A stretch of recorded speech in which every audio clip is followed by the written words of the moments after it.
বড় মা আর মা দেখো ওদিকে।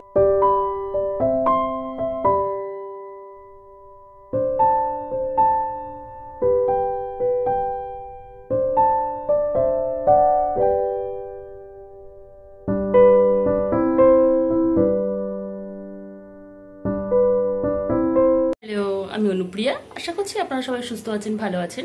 প্রিন্সেস ফ্যামিলিতে সবাইকে স্বাগত। প্রথমেই জানাই সবাইকে গুড মর্নিং। আর আজ তো একটা স্পেশাল দিন, আপনারা সবাই জানেন যে জামাই ষষ্ঠী। আর ওই বাড়ি থেকে তো জেঠুর অর্ডার আছে যে 9টার মধ্যেই আমাদের পৌঁছতে হবে। তো হাজব্যান্ড একটু বাজারে বেরিয়েছে আর আমি এদিকে রেডি হব। রেডি হয়ে আপনাদের সাথে দেখা করছি। আপনারা আমার সাথে থাকুন আর পুরো ভিডিওটা দেখতে থাকুন, আশা করছি আপনাদের ভালো লাগবে। আমি তো একদম রেডি ওই বাড়ি যাওয়ার জন্য। এবার রওনা দেব। নিচে গিয়ে দেখছি আমাদের বাড়ির শাশুড়ি মানে ঠাম্মি কি সুন্দর সেজে জামাইয়ের জন্য অপেক্ষা করছে। ঠাম্মিকে কেমন লাগছে আপনারা কিন্তু অবশ্যই কমেন্ট করে জানাবেন। আমরা এবার ঠাকুরকে প্রণাম করে সাথে বড়দের প্রণাম করে বেরিয়ে পড়লাম। হাজব্যান্ড তো তাড়াহুড়ো করছিল, আসলে আমার না রেডি হতে একটু দেরি হয়ে গিয়েছিল। এখন আমরা চলে এসেছি এক মিষ্টির দোকানে। জামাই শ্বশুরবাড়ি যাবে আর সাথে মিষ্টি থাকবে না বলুন। আমরা দুজন মিলে কি মিষ্টি নেব সেটাই পছন্দ করছিলাম। আমরা না প্রায় এই দোকান থেকেই মিষ্টি কিনি। এখানে হরেক রকমের মিষ্টি থাকে আর দামটাও সাধ্যের মধ্যে। তবে এই জামাই ষষ্ঠী উপলক্ষে প্রায় সব দোকানেই জামাই ষষ্ঠী স্পেশাল মিষ্টি বানানো হয়েছে। এবার আপনাদেরকে এই দোকানের সব মিষ্টিগুলোকে একটু ঘুরিয়ে দেখিয়ে দিই, চলুন।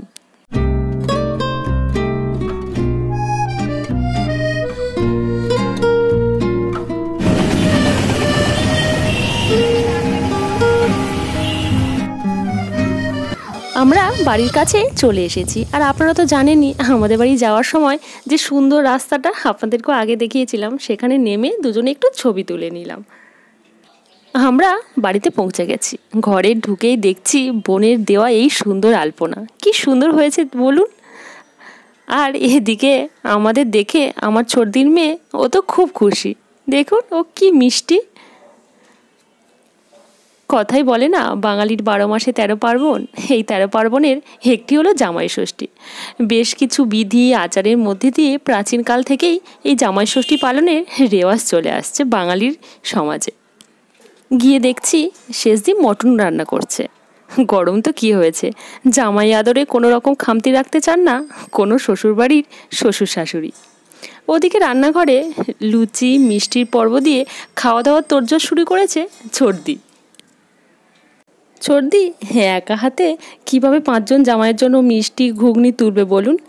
তাই আমি, বোন আর অন্য দিদিরা ও হাতে হাতে কাজগুলো করে নিলাম। জ্যৈষ্ঠ মাসে বিশেষত এই জামাই ষষ্ঠী পালিত হয়। এটি মূলত বাঙালি সমাজের একটি উৎসব। মেয়ে জামাই নাতি নাতনিকে এদিন শ্বশুরবাড়িতে নিমন্ত্রণ করে নানা সুস্বাদু খাবার খাওয়ানো হয়। এর পাশাপাশি শাশুড়ি ও জামাইকে উপহার দেওয়ার প্রথাও রয়েছে। আমাদের বাড়িতে জামাইকে আম, কাঁঠাল, লিচু, তরমুজ ভর্তি খোড়া সাজিয়ে দেওয়া হয়। কপালে দেওয়া হয় চন্দনের ফোঁটা ও ফুল দুর্বা দিয়ে আশীর্বাদ। মালা ঘুমসিও জামাইদেরকে পরানো হয়। আমাদের বাড়িতে বড় মাই জামাইদেরকে ফোঁটা দেয়। এই প্রথা বরাবরই চলে আসছে। তবে আশীর্বাদটা দুই শাশুড়ি করে থাকে, জামাইকে কিন্তু দুই শাশুড়ির জন্যই উপহার নিয়ে যেতে হয়। আরও একটা মজার নিয়ম আমাদের বাড়িতে রয়েছে। বড় মা যে পরিমাণ টাকা দিয়ে জামাইদেরকে আশীর্বাদ করবে তার ডবল টাকা জামাইদেরকে বড়মাকে ফেরত দিতে হয়। এটা খুব মজার বলুন।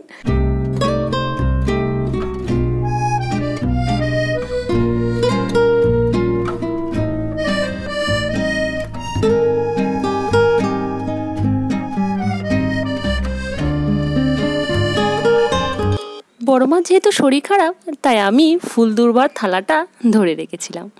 বড়মা এক এক করে বড় থেকে ছোট হিসেবে ফোঁটা দিয়ে আসছিল। অবশেষে আমার হাজব্যান্ডের পালা। আর ওদিকে দিদিরা শাঁখ, উলুধ্বনি এইসব দিচ্ছিল। আর ছোটরা তো সব ফটো তুলতেই ব্যস্ত ছিল। তারপর এই যে এটা দেখছেন, এই খোড়াটা মানে বড় মার তো শরীর খারাপ, বড় মা তুলতে পারে না, তাই সবাই মিলে একসাথে ধরে বড় মা ছুঁয়ে রেখেছিল।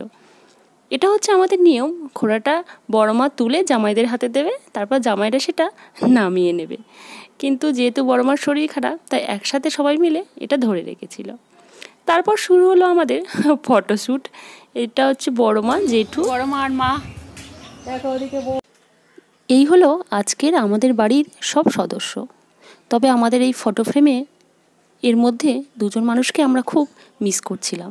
তারা হলো এক আমার বাবা আর অন্যজন আমার বড় জামাইবাবু। ওনারা আমাদের ছেড়ে চলে গেছেন। তবে ভগবানের লিখন, এসব তো আমাদের হাতে নেই। সব কিছু নিয়েই, তাদের স্মৃতি নিয়েই আমাদের এগিয়ে যেতে হবে।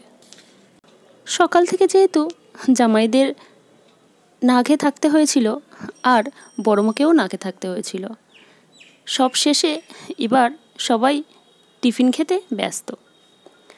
তার মধ্যে আমি তো ফটো তুলছিলাম, দিদি জোর করে আমার মুখের মধ্যে মিষ্টি দিয়ে দিচ্ছিল।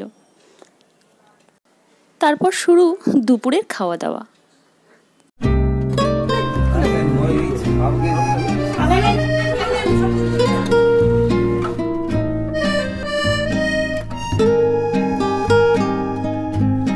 আজ মেনুতে ছিল কুমড়ো চিংড়ির তরকারি, পটল ভাজা, মাছ ভাজা, পাঁপড় ভাজা, মাছের মাথা দিয়ে মুগের ডাল, মাছের ঝাল, খাসির মাংস, দই, মিষ্টি, আচার আর স্যালাড।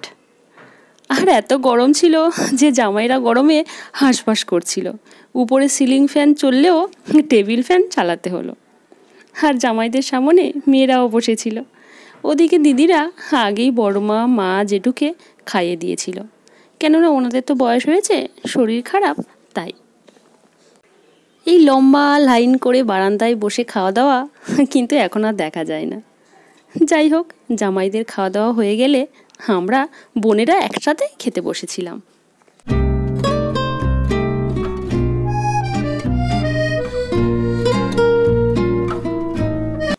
আপনাদের বলা হলো না, আমাদের আজকে মেনুতে চিকেনও ছিল, কেননা যারা যারা খাসির মাংস খায় না তাদের জন্য।